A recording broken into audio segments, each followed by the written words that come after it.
it's really hard. And this is the one I think that's very challenging because this is where a lot of people would stop at. You want to make sure that your people still respect you as their leader, even though you have no idea what anything in L&D is. What am I doing here? Am I growing? Am I Yeah. learning anything new?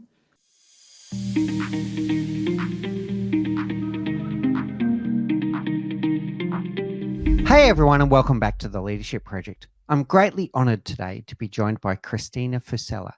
Christina is a senior director at Novo Nordisk, but it's her journey today that we'll be talking about. She's come to that role now in senior management through a pivotal role called Chief of Staff. Chief of Staff is a role that's quite familiar in government circles and in military circles, but we don't always think about it in the commercial world. So Christina is going to be sharing with us her journey of success and how the role of Chief of Staff has created the person that sits in front of us today. So I'm really excited to unpack this today. It's going to be a really curious conversation for me, for sure. And I know that there's going to be lessons in this for all of us. So, Christina, without any further ado, I would love it if you did share a bit of that early career of yours as to what led you along this path through to the person that sits in front of me today. Yeah, well, thank you, Mick. It's a pleasure to be here, and I'm also deeply honored to be here with you today. And it's great to be able to speak to such a great audience as well. So, what's led me to my career today? So, I'm someone who's always embraced the nonlinear career path. I'm an engineer by training. I grew up with a lot of STEM courses. I first entered the business world in consulting, and then I became a fan of deep analytics. I was doing a lot of Excel work and visualization. But as I was doing that, what I actually really fell in love with was the business side and how we can impact people. And I would be remiss if I didn't speak about my first job out of college, which was actually during a big recession we had in the US. So it was actually quite hard to get a job. And I ended up doing waitressing at an IHOP at a pancake house. And honestly, it's one of my favorite roles that I've ever had. And I learned a lot about customer service. And in that world, you almost have like microcosms of many interactions with your customers, and you learn how to pick up on their cues and how to listen to what they're not saying, maybe how to upsell certain things at the right moment. And then you get immediate feedback by how much tip they left you. So it was a fascinating little experiment. I enjoyed that a lot. And that's kind of what translated into the world consulting. When you think about deep customer understanding and you're trying to solve problems with them. And then that's what's led me here today. I'm someone who's always embraced fear. I've never let fear hold me back. I think if the reason why you're not willing to do something or take a leap is because you're afraid, then it's not a good enough reason. So I'm always been that hand on my back that's just pushed myself off of whatever cliff, jumped into whatever deep ocean that's out there, and just believing that I can swim and it'll be okay. It's super uncomfortable. I don't know why I do it. Sometimes I think I'm a bit masochistic in my career in that sense, but it's allowed me to have a very well-rounded career through many different commercial functions and learn a lot about business as more of a generalist. So that's a little bit about my journey. It's very nonlinear. It's a little bit of a jungle gym. I love this, Christina. I want to unpack a little bit of that. First of all, this word nonlinear that's coming through loud and clear right now. I'm going to put an opinion out there that I want you to challenge. There are some people that believe that the next generation, and to be clear, you're clearly the next generation of leaders coming through, that they always want to be the CEO tomorrow, that every advancement that they want to go fast. They want to go from one job to the next job, and they want it to be an advancement. They want it to be a promotion. But that's not what nonlinear is. What does the word nonlinear mean to you? Yeah, absolutely. I would say as I reflect on the first 10 years of my career, I can understand and completely empathize with the wish for acceleration and that promotion and that pat on the back. I mean, that comes from conditioning when you're in school, where you're you're graded on a very clear scale, and you know what grade you get, and then you know what awards you can get. So this level of achievement is really of like tangible achievement. It's just conditioned. So when then you graduate from school and then you enter the workforce, what does that look like? And then it looks like promotions or ratings, and that's kind of why someone who's maybe earlier in their career, I can understand, is hungry for that, along with a general desire to be challenged and a general desire to work on something that matters. And that's a very challenging piece. And I think what kind of comes out as an aside is this feeling of, oh, the younger generation, they just want to be like mavericks, they just want to be CEOs, they just want to do awesome stuff all the time and be rewarded for it, and be great. But really what they're after when you dive into it is they want to work on purposeful work and meaningful work and be challenged and then be recognized for some of the newer skills that they may bring to the table. Nonlinear for me, I'm someone absolutely of that mindset, and I've learned with maturity in my career that, that CEO job, it's not as I think optically it's always so appealing, and it like, wow, you have so much power and it looks so cool. But with maturity, you understand that job actually is really a lot of responsibility, and it really stinks most of the time. And it's the reason why not many people want that job as they advance in their career is because it's not very desirable of a job sometimes. So I think as you grow in your career, and having nonlinear experiences allow you to understand, what exactly am I passionate about? What exactly is going to check the box for me and make me excited to wake up every morning to go do the work that I have to do? Sometimes it's not about the title, and most of the times it's not about the title. It's about the level of impact that you have. So what I would say is, I can understand that impulse of wanting the reward, but really when you dive into it, it's about understanding what exactly is what's driving that. What exactly is a meaningful use of that person's time?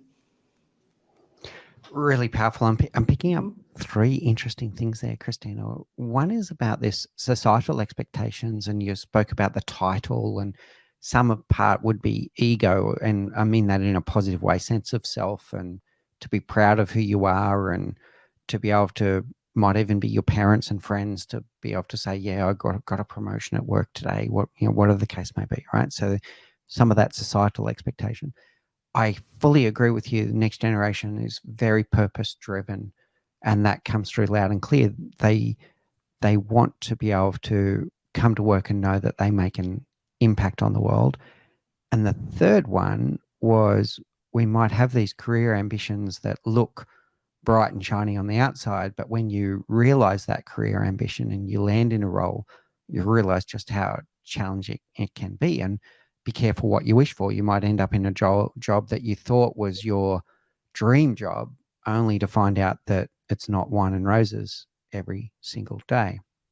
What I want to ask you about is on that second part, where we talk about wanting to do meaningful work. What does meaningful work look like to you? To me, meaningful work, and it's been a journey for me to really understand what it looks like for me. And the nonlinear piece of my career, I would say, has helped me realize exactly which parts of a job do I like doing, what brings me energy, and which parts I could say, okay, no, that's not for me. It's for somebody else who really enjoys that. And I can kind of search for what is, what drives passion. And for me, it really comes down to solving the business problem of understanding what people need. And so in my realm, in Novo Nordisk, it's about patient desires and patient needs. There's in the US, there's a very broken healthcare system. And as a pharmaceutical organization, especially at Novo Nordisk, where we are so purpose driven, we have a lot of latitude to actually genuinely solve for patient problems, not sell product. It's not about selling product. It's not about selling a solution. It's not just about trying to make the most sales. It's about finding what exactly challenges our patients the most, and truly understanding who they are, And in the journey of solving for that, our product belongs there somewhere, maybe not for people, but it's about making a meaningful difference. And inside a pharmaceutical company, what I find is really rewarding to me is we have the resources to really be able to spend a good amount of budget behind these resources, also bringing in very major stakeholders between big insurance companies, between big government agencies, to be able to triangulate and form coalitions around how do you solve for these big problems that will affect the livelihoods of a lot of people. And for me, trying to solve that, that's what drives my passion. That's what makes me want to wake up and go to work and do what I do every day. Yeah, I love it, Christina. So there's two powerful things there, which is the always coming back to your purpose and your why, and being able to remind yourself of the why on a regular basis. And then from there, almost using first principles thinking of the problem solving that goes about that. Well, if that's my why, well, how do I get to that why? And how do I have that impact on the world? Come back to nonlinear again. The other thing you said before was about embracing fear. And there's going to be a lot of people that are interested with this concept. With that nonlinear career, what role has stepping out of your comfort zone played? And what advice do you have to audience members that might be holding themselves back from taking a leap that might be the very leap that they need to take? Yeah, absolutely. In our current leadership development at Novo Nordisk, what's been more of a recent trend, but it's something that I've held to myself for many years beforehand. And as I kind of looked to design my career early on, we look for people who are quote unquote enterprise leaders. And enterprise leaders, it's kind of a new term for us, but it really means someone who has a broader perspective when they lead a team. And it's not about someone who solves for the optimization of my vertical. It's about someone who can look across and have this we over me mentality when they're solving for, when they're making business decisions, and in the way that they collaborate and partner across. So the nonlinear part, I have always known that I want to be a well-rounded business leader. To me, as I senior positions, and for me, knowing I have a very long runway, I have a lot of time to explore many different careers or many different jobs within the commercial ecosystem that ultimately will give me a very strong toolbox for when I become a leader, like a chief commercial officer or something of that nature. And my job or my ambition has been, how do I make myself the most prepared for that job as possible, if I could possibly make myself before I get there. And that's what's driven the nonlinear aspect, is always having a North Star in mind. And I would ask people to really think about what their North Star is and always staying true to that, because then it's very clear what decisions you want to make for your next step and what those next couple of roles could look like. And even if something looks very nonlinear and very odd, so for example, for me, I went from an analytics role to being a sales rep. So I went from facing a computer all day to now out in the field, talking to customers, trying to open doors, being yelled at by doctors left and right. Anyone who had a bad day in the office, like there was me, and I came in, they would take it out on me. But trying to be that person on the ground who delivered the messages on behalf of patients and on behalf of the new science that we were trying to share with the world. And that was a very scary leap, because those were very new competencies and new skills that I didn't have, that I had to build very quickly. So doing things like that, it may have looked a little bit odd if you think of just the one step that I took. But in my mind, I've always wanted to be a commercial leader. So having that sales experience is very critical. Knowing exactly what it's like to be on the ground and dealing with the hardships that the people do, it's very important to me to have gotten that experience. And that's, to me, what gave me the courage to make that leap, knowing that I had this bigger mission in my head that I had to be a part of. this bigger mission and this North Star keeps coming through. It's really interesting, Mhm. Christina, that that was your guiding light. And I'm going to throw something to you to say that that doesn't, you said almost craft your career or plan your career. It doesn't mean that you're going to plan every single step, but you've got a North Star that you're heading towards. And then what I'm seeing in front of me is someone that was open to opportunities as they come about. And then you could assess those opportunities on a case by case basis. And I'm going to come back to that in 2 seconds for a new question. Also, want to play back to you this thought of enterprise leader. I like that term. At the Leadership Project, we talk about leadership in 3 dimensions: leading self, leading others, and leading the business. And the ability to lead the business, to me, the word empathy now starts coming in because I now have an understanding of all of the different levers of how the business comes together, whether it's data or sales in your case. And I'll share a little bit about my own career a little bit later. You're going to hear some similarities. Tell me about your decision criteria now. So now think about Christina a few years back. You've got that North Star and new opportunities are being presented to you. Hey, Christina, how about sales? Why don't you do sales for a while? How do you, Christina, make that decision as to whether this is the right stepping stone for you in that non-linear path? It's a great question. I think the beauty about having a North Star, it gives you a lot of flexibility in which opportunities, therefore, you're willing to be open to and think about. So the sales piece, I mean, that was something that was really jarring when someone suggested it to me. It was, first of all, terrifying at first. But when I thought about what is the future leader that I want to become, and I know that is a critical step. So that's what actually, doing that once has actually allowed me and opened doors to other people in other departments taking a chance on me to go into other different roles that were wildly different than what my profile would suggest that I could be capable of.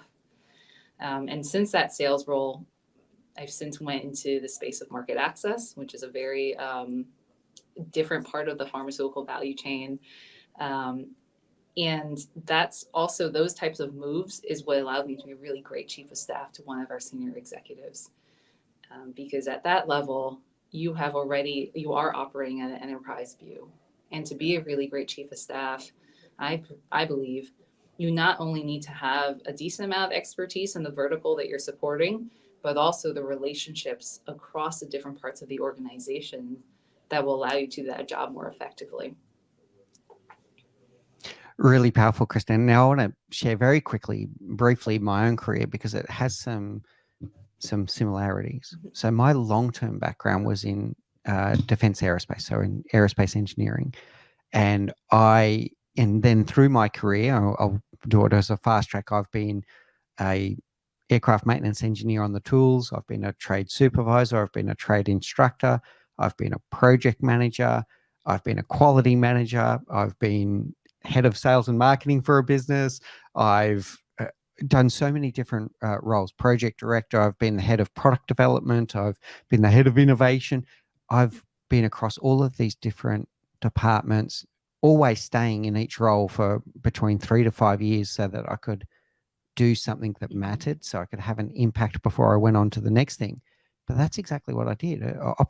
I used to plan out my career and go, I want to be this by the time I'm 30. I want to be that by the time I'm 40. When I let go of that and I just followed opportunities and followed my nose and went and said yes when these opportunities come up, I believe that has made me the well-rounded executive that I am today, which is the word that you used before, well-rounded. So let's get to this chief of staff role now. Okay. What did you learn in that role? That's a great question. And before I get into that, are you saying that I'm literally speaking with a rocket scientist at this moment? Not quite, but yeah. All right. Sure. That's very cool, Mick. The chief of staff role, what didn't I learn in that role, honestly? And I think for anyone who's aspiring to be a senior executive, I would recommend that role highly to anybody because there's no other role where you will truly understand what it takes to be a senior level executive. It is a heavy, heavy responsibility. So many decisions come across an executive's plate, between managing people, being an inspiring and motivating person, dealing with any sort of HR issue that comes up on the team, to making business decisions that will impact hundreds of thousands of employees, um, and having impact the revenue in very significant ways in a long-term way. So the impact of that person and the responsibility that they carry is very heavy. And that was not lost on me. And I think that's part of why I wanted to take the role, was knowing that I want to be at that level at some point. I wanted to have an understanding of what am I missing from my toolbox still? Where do I still need to develop and learn as I prepare myself for greater responsibilities? The role that I'm in now, in my latest jump into the deep blue ocean of something I've never done before, I lead the capabilities organization in Novo Nordisk, and that is a learning and development. It's a training function. So I'm not a trainer. I have people on my team who absolutely are so passionate about training and instructional design. I think it's really great. That's not who I am. I'm someone who's an expert at leading teams at this point. But the cool thing I actually learned about training is that when you look at history, the most effective training and teaching methodology is not actually like classroom learning. It's apprenticeship. It's hands-on learning. And I was thinking about this, being a chief of staff is basically like being an apprentice to that senior leader, because you're with them, you're watching them handle and lead through many different situations, difficult or easy. And I truly believe that's the role that's really accelerated my acumen in becoming a leader.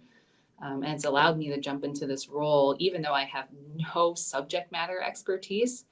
But what I can bring to the table is my ability to lead this team. I lead a team of leaders, so I have several layers on my team, and to inspire and motivate the organization, and to know exactly how do I connect what they do to the bigger purpose at Novo Nordisk, so that they find meaning in their jobs and they're able to show up every day really excited to be here.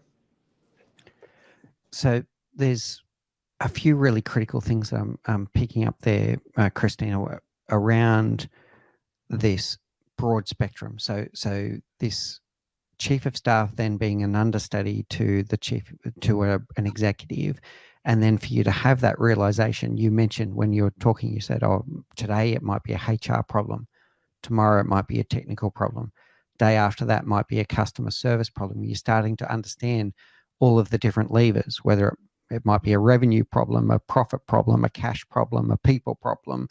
The problems are different on each day, and there's so many different levers in a business, and you get to the point where you can't be just a deep expert in one field anymore. You need to be able to understand multiple fields. And that's what I'm seeing in front of me, someone that's been on that now in learning and development, and another pivot. And I'll come back to some of those pivots a little bit later.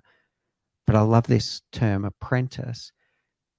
Tell me about how you made the most of that opportunity, where you are the apprentice to, I'm going to put it out there, you didn't use these words, but an executive that you admire, a leader that you admire. How did you take the most of the opportunity to learn from that person? Yeah, absolutely.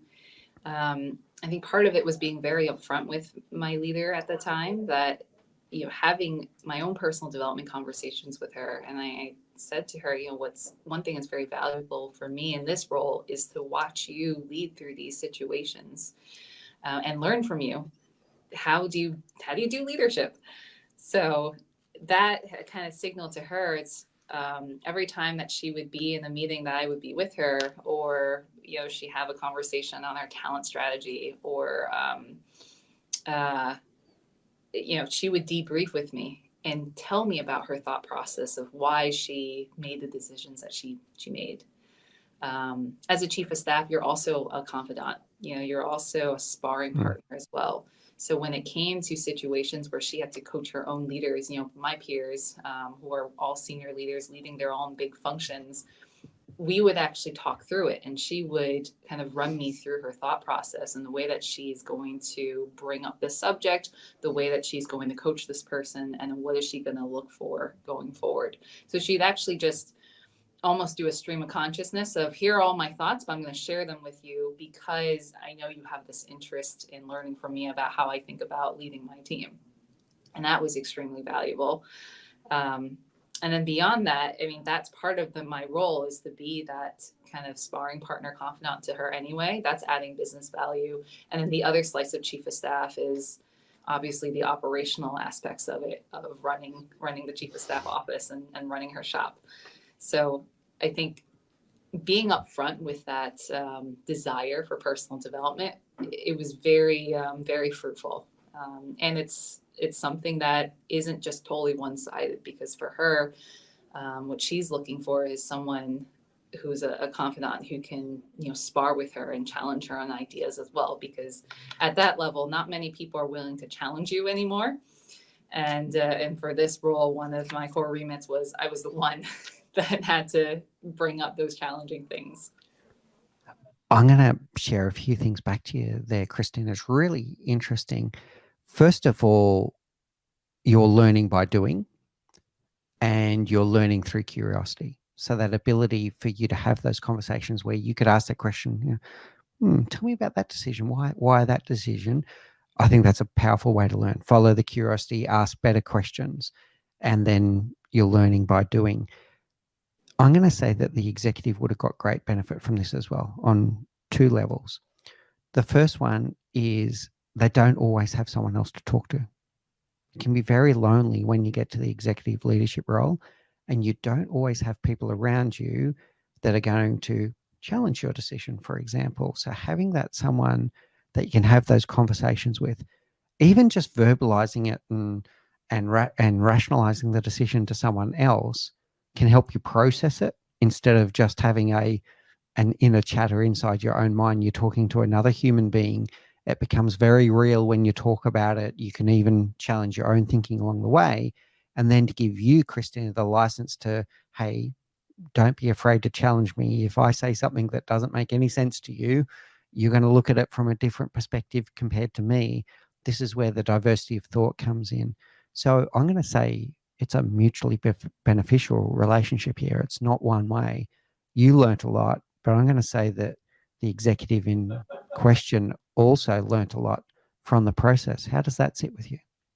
Oh, absolutely. And also we just have a very great friendship now, even now that I've moved on. But you have to remember, they're people too. Like, they're real life people dealing with real life problems. And at that level, not only are there not many people that are willing to challenge and speak up directly, but also not many people have their backs. So really creating kind of that safe relationship where we have very open conversations. And I'll give you an and actually it just reminded me of a silly example of one time we had a bit of a fun team building event, and there was this game. It's a 2-player game, Connect Four. I don't know if that exists anywhere else in the world, Yeah. but we were playing this game of giant Connect Four, and it was her versus me. And I had won the game. And as soon as I won the game, other people looked at me like, "Oh my God, how do you have the courage to win at this game?" Like, what are you talking about? If I don't have the psychological safety to win like, try my best and actually win at a game of Connect Four, how is she going to ever trust me that I'm telling her the truth around anything, and spar with her on any real business topic? So it's a very it was a very fruitful relationship, I hope, for both of us. But for me, I definitely felt it's not with anybody that you would really talk about these things with. That Connect Four is a really interesting metaphor, and just the reaction of other people around you. That is some of the mindset that leads people not to take bad news to the boss, or whatever the case might be. And that's not what the boss wants at all. If you do have someone that is like that, just get out of there, by the way. Like, if there's an executive that doesn't want to be challenged, that's not the company for you. Just move on.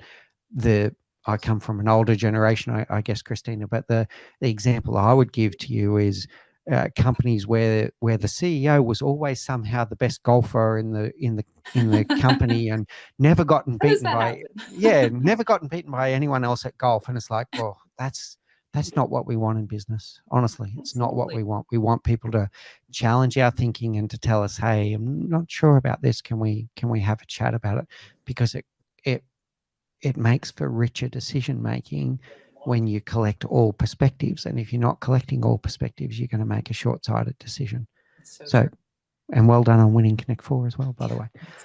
All right. Now, next thing I want to unpack is what I'm picking up from you, Christina, is both a learning mindset and a growth mindset. So let's start with the learning mindset. Even all the way back to your IHOP example of what you were learning about customer service, what you were learning about what the customer wasn't saying was just as powerful as what they were saying. That your ability to pick up, to read the room, to read the emotional expression in the room, etc., etc. You learned something even from waiting tables, right? Mhm. What I want to understand is in each step of your career, not to unpack every lesson, but how did you embrace that learning mindset of what am I learning here? What am I learning here? What am I learning here? Absolutely. I think it's exactly what you said. It's a mindset. You can go into any job and just say, I hate this job and this is such a slog and I don't want to be here.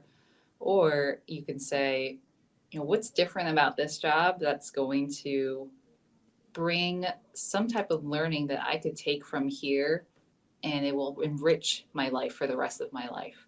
And that's just Mm. a mindset. Um, and it's something that you either do or you could choose not to do. So for every single role that I've had, they've all, funnily enough, I didn't plan it this way, but when I look back retrospectively, they all build on each other. And that was the reason how I became this person with such a diverse skill set. Someone called me the Swiss Army knife of Novo Nordisk. And I'm like, that's interesting because it's true. And that's naturally because of my choices and this mindset that I've had. I've learned about so many different parts of the commercial value chain. Um, that's what makes me that's what made me able to become a chief of staff and operate at that level because I had so much purview already of understanding of how the business works. Mm. So I think it is truly a mindset, and it starts there. And it starts with even if you're in a role where honestly, I thought waiting tables truly, it's still one of my favorite jobs I've ever had because it was so much fun and I love food. And I got to learn a lot about food. But you think about what is it that I'm learning here, and if you dedicate yourself to not just like trying to pass the time and let's pass this time as fast as possible so I can stop working, to while I'm here anyway. I have to be here because I need to earn a living. What can I learn here? And what can I extract from this job that brings value to me besides, the salary that I need to take home? Yeah, nice work, Christine. Now that the other part of it then is the growth mindset. Now, what I'm talking about here is you've backed yourself each time as you've gone into a new role. Even your current role in L&D, you said that you're not an L&D professional, but you still dive into the deep end. How do you back yourself with a growth mindset to go, well, I don't know how to do this, but I'm going to back myself to learn how to do it? Yeah, it's really hard.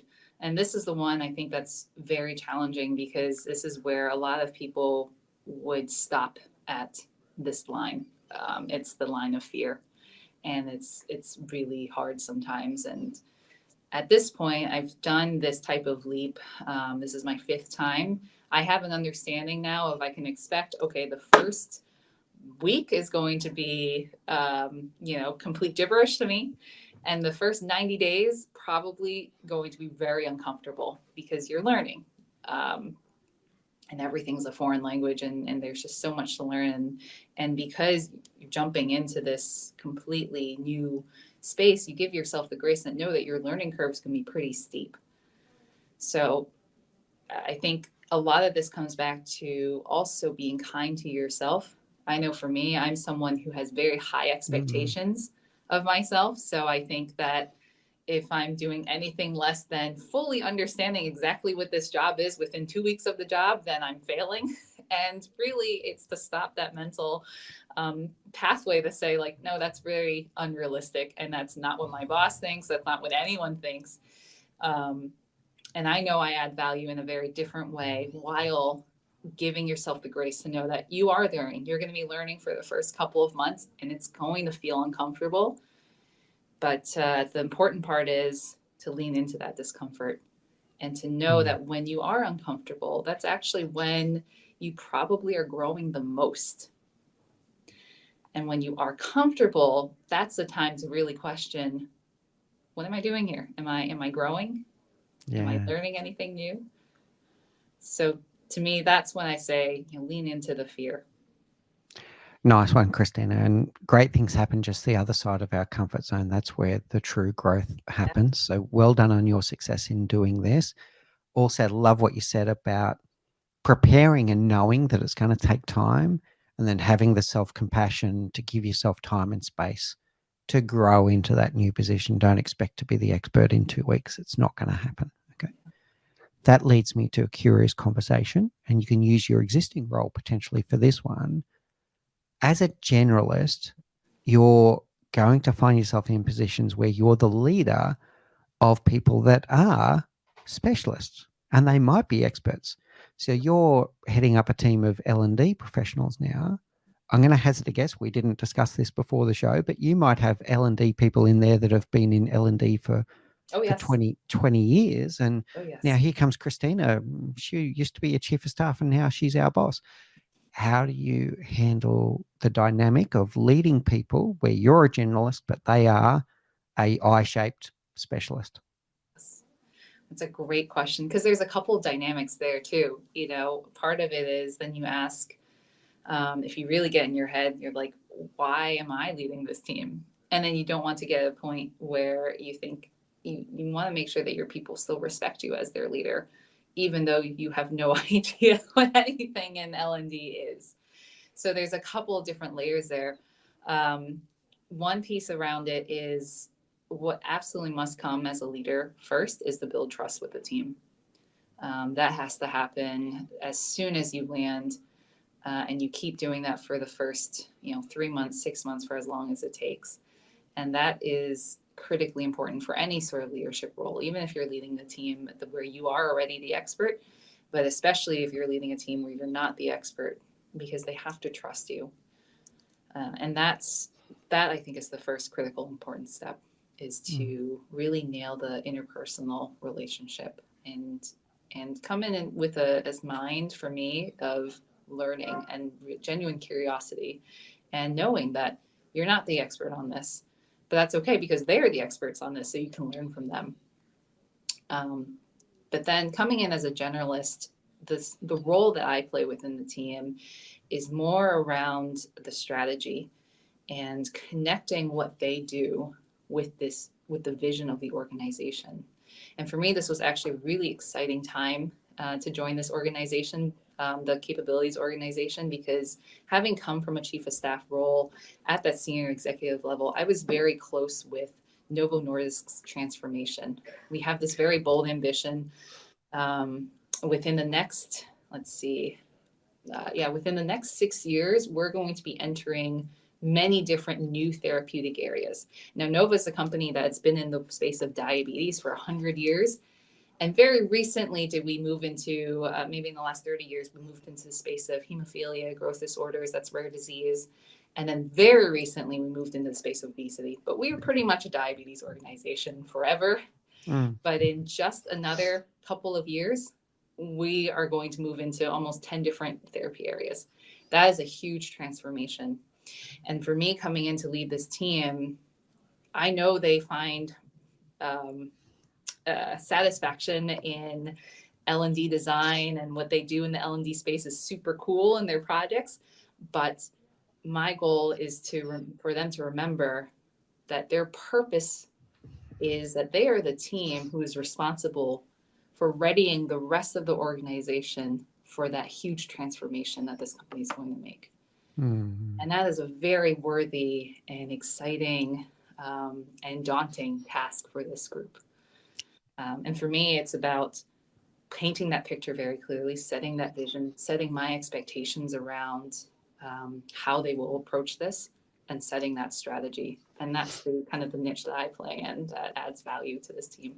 So, Christina, I'm hearing three really important things there. The starting with trust, that's so key. Like the who are you, who am I, why are we here, to understand why we're in it together. The trust building is going to be really powerful.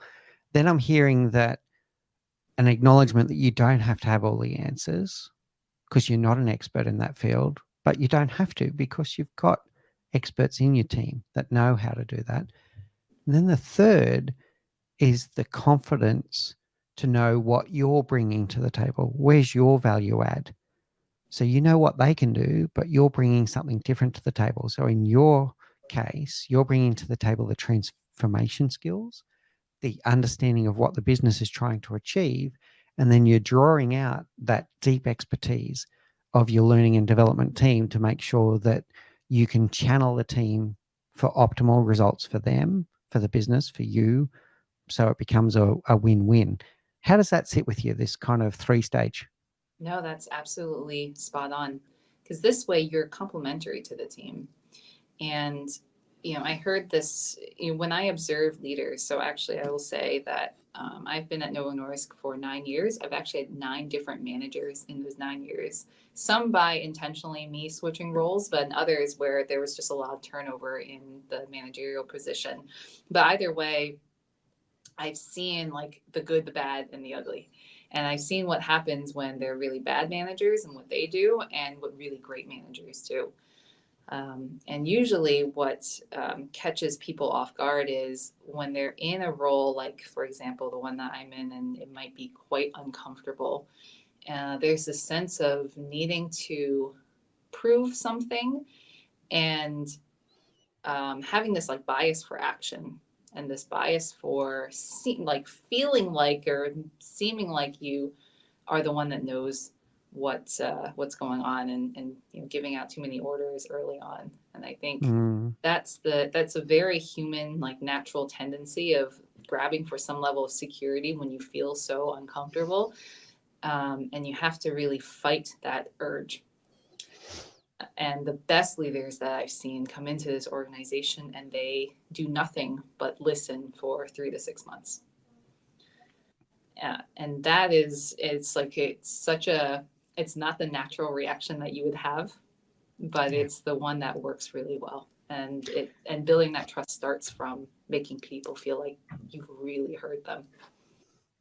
It is going to be a battle, Christina, because you said this before where you're giving yourself a bit of self-compassion.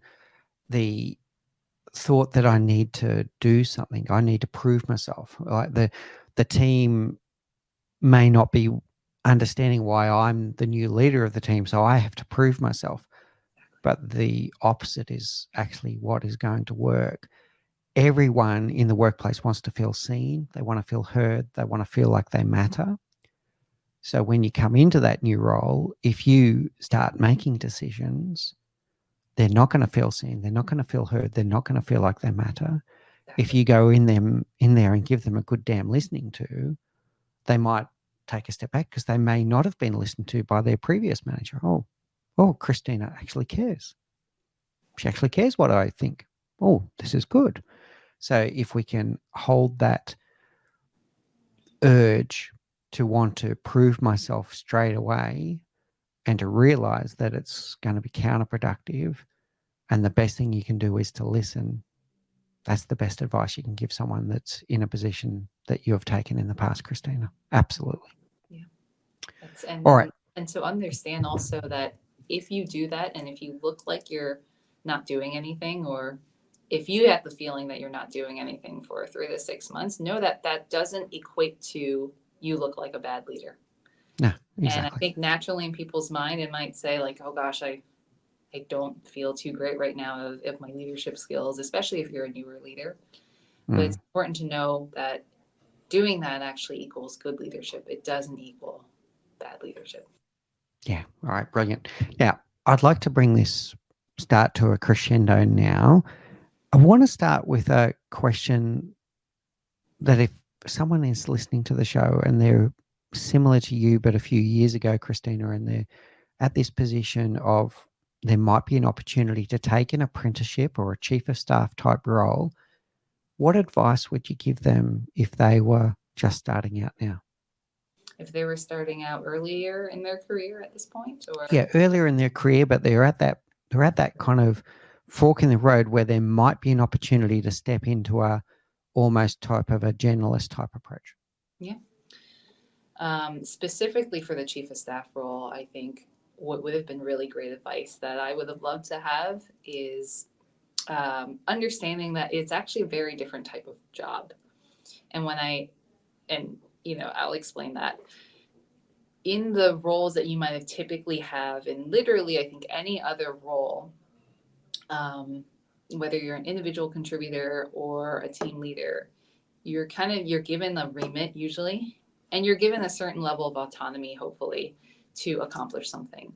And for me, that was definitely the case where I knew what tasks I need to get done. I might have had to talk to my boss like every other week to make sure that I'm on track, but I was, responsible for driving whatever my projects were forward.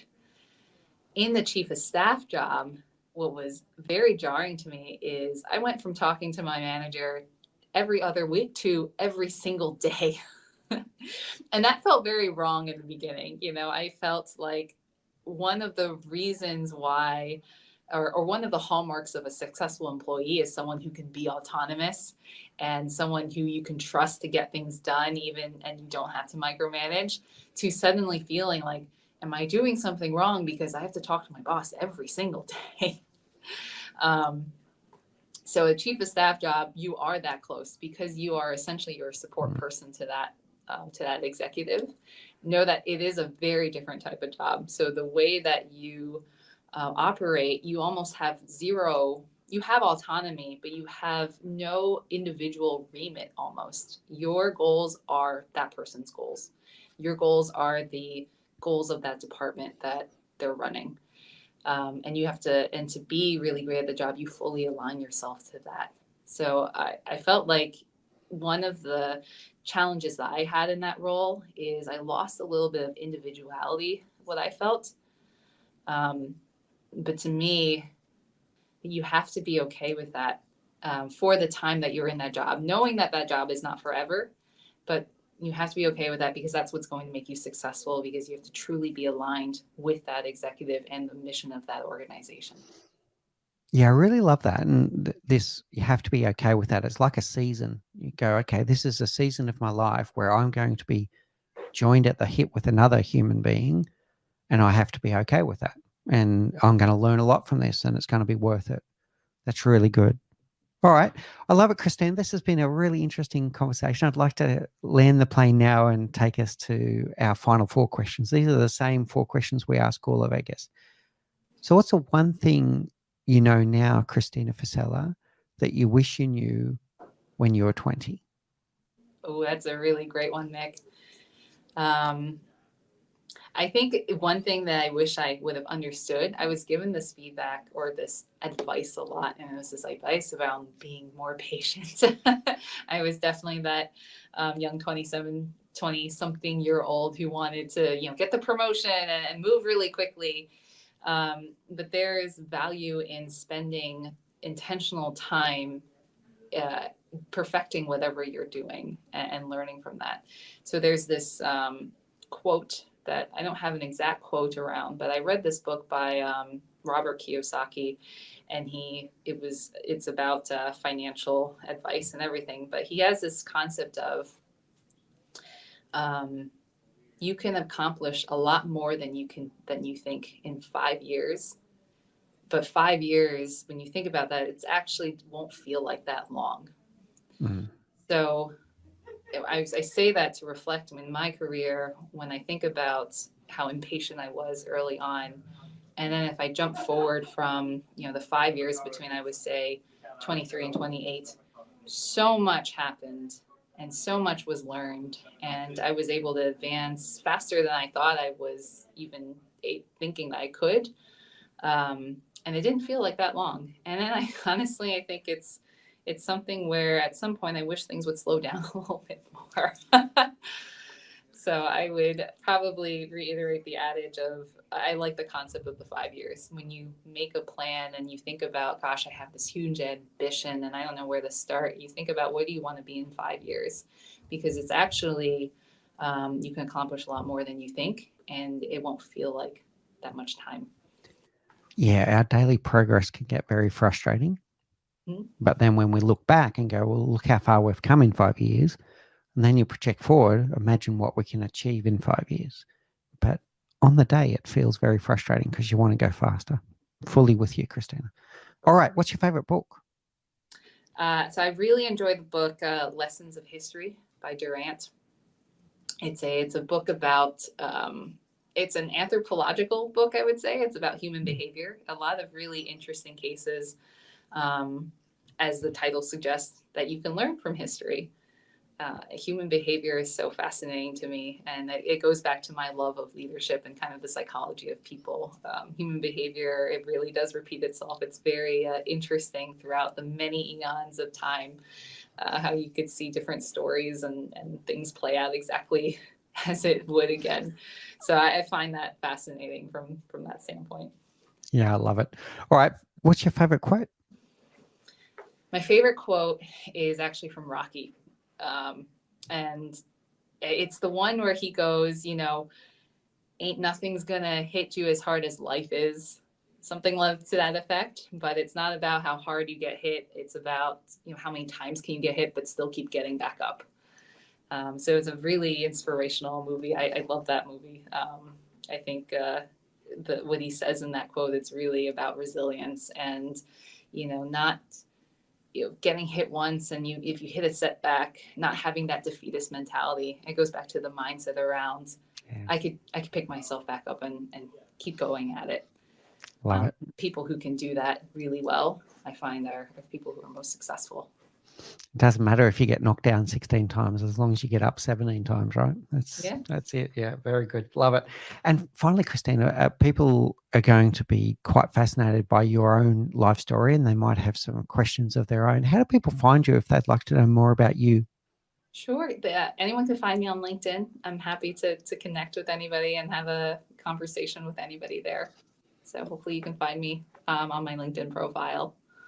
All right, brilliant. We'll put the link in the show notes as well, Christina, to help people find it. Christina Fasella, thank you so much for sharing your time and your wisdom and your experience with us today. It's been a wonderful conversation. I feel richer for having the conversation, and I'm sure the audience would as well. Thank you. I appreciate it. Thank you so much. It was a pleasure.